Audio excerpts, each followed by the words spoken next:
The air hung heavy, thick with an eerie silence. Dust particles danced in the faint moonlight, illuminating the skeletal silhouette of the Ferris wheel. Its rusted carriages creaked rhythmically, like mournful cries echoing through the desolate landscape. The once vibrant amusement park now stood frozen in time, a graveyard of laughter and joy. Nature had begun to reclaim its territory. Vines snaked around the crumbling structures and weeds carpeted the cracked asphalt. A place where happy memories once thrived was now a breeding ground for an unsettling silence so profound that it felt like a living, breathing presence. Ethan, a seasoned urban explorer, was captivated by the allure of forgotten places. Driven by an insatiable curiosity, he sought the stories whispered in the ruins. Tonight, his quest led him to the abandoned amusement park, a place whispered to be haunted in hushed tones. He'd heard tales of inexplicable occurrences, chilling laughter echoing from empty rides and shadows moving in the periphery. Armed with his camera and a headlamp, he stepped through the shattered entrance, ready to document the decay and uncover the park's secrets. The thrill of the unknown, the adrenaline rush of fear, was a drug he craved. The air grew colder as Ethan ventured deeper. The silence was no longer peaceful, it was expectant, pregnant with unseen threats. The park entrance, once a grand archway, now stood decrepit, its colorful facade peeled away like scabs, revealing the bare bones beneath. Graffiti marred the surface, a cacophony of colors against the bleak backdrop. A broken ticket booth lay on its side like a fallen soldier, a silent testament to the park's vibrant past. The air was thick with the smell of decay, a blend of damp earth, rotting wood, and something faintly metallic that sent a shiver down Ethan's spine. The Carousel, once a symphony of light and music, stood frozen. Its once majestic horses, now chipped and faded, seemed to stare vacantly with eyes that were once filled with joy. Their painted smiles seemed to mock Ethan, their stillness accusing him of disturbing their slumber. The platform was littered with debris, broken mirrors reflecting fragmented images of the haunting surroundings. As Ethan moved closer, he could have sworn he heard a faint melody, a distorted waltz that seemed to emanate from the heart of the Carousel. It was a haunting melody, melancholic and chilling, a siren's song in this desolate fairground. Section 5. Shadows and Whispers, the Undying Laughter. Deeper into the heart of the park, Ethan felt a prickle on his skin. The air was thick with an unsettling stillness, a silence that seemed to amplify every creak and rustle around him. It wasn't the cold, it felt like eyes watching his every move. He could almost feel the weight of their gaze pressing down on him, making each step heavier than the last. The shadows seemed to twist and contort, taking on menacing shapes that danced just beyond the reach of his headlamp. They moved with a life of their own, as if mocking his presence, daring him to come closer. The wind picked up, carrying with it the whisper of laughter. It was a sound that seemed to come from the very heart of the park, echoing through the empty rides and deserted pathways.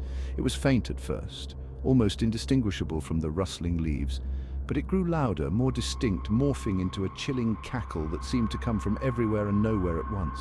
The laughter was haunting, a ghostly reminder of the joy that once filled the park.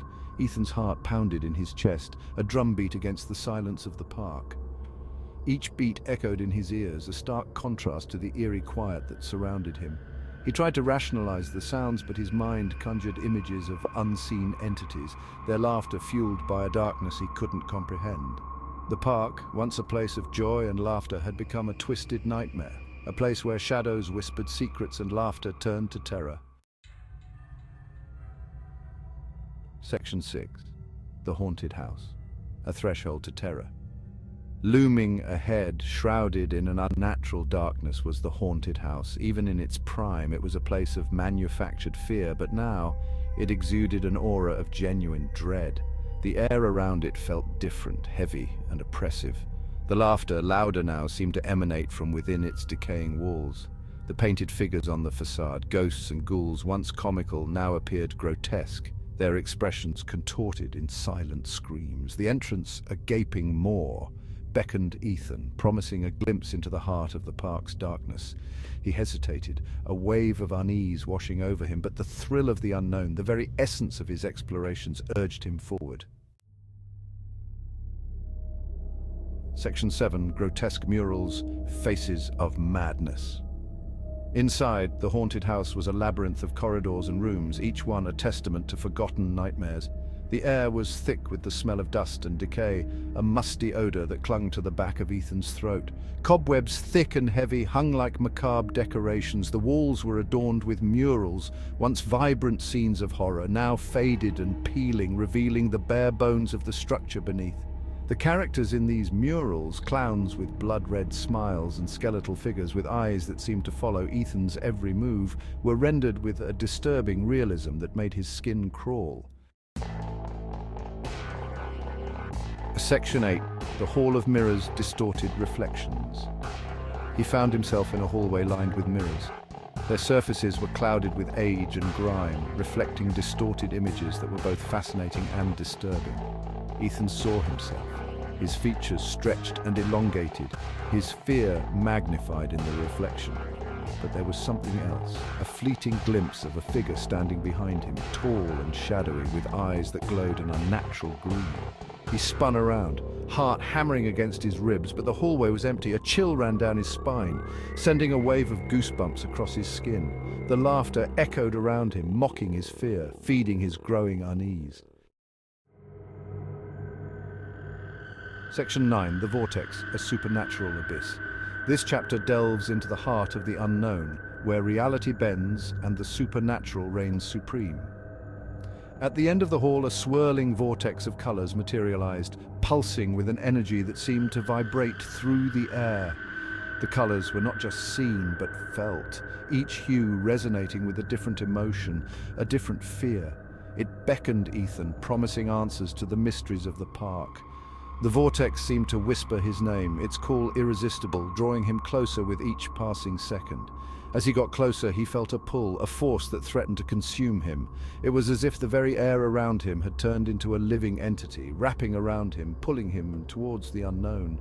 He reached out, mesmerized by the swirling chaos of the vortex, his fear momentarily forgotten. The colors danced before his eyes, hypnotic and alluring, making him forget the danger that lurked within. A monstrous hand, pale and skeletal, shot out from the center, its long bony fingers reaching for him. The hand seemed to be made of shadows and bone, an eerie combination that sent chills down his spine. The laughter reached a crescendo, deafening, unbearable. It echoed through the corridor, bouncing off the walls, creating a symphony of terror that seemed to come from everywhere and nowhere at once. The hand grabbed his arm, its grip like ice, and Ethan screamed as he was pulled into the heart of the vortex, his screams swallowed by the void. The darkness enveloped him, and for a moment he felt as if he was falling through an endless abyss, the world around him dissolving into nothingness. Section 10. The Mask, a terrifying reality. In the dead of night, shadows danced on the walls, creating an eerie atmosphere that seemed to breathe with a life of its own. He woke up with a gasp, bathed in sweat, his heart pounding a frantic rhythm against his ribs. The room was in disarray, as if a storm had passed through, leaving chaos in its wake. He was lying on the floor of his apartment, the familiar sounds of the city filtering in through the window.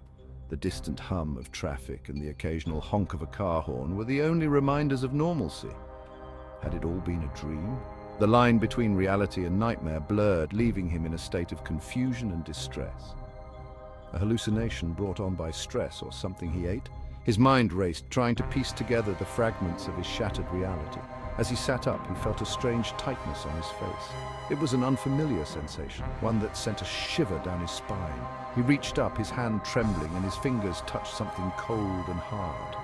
The texture was alien, a stark contrast to the warmth of his skin. It was a mask, a grotesque parody of a human face frozen in a horrifying grin.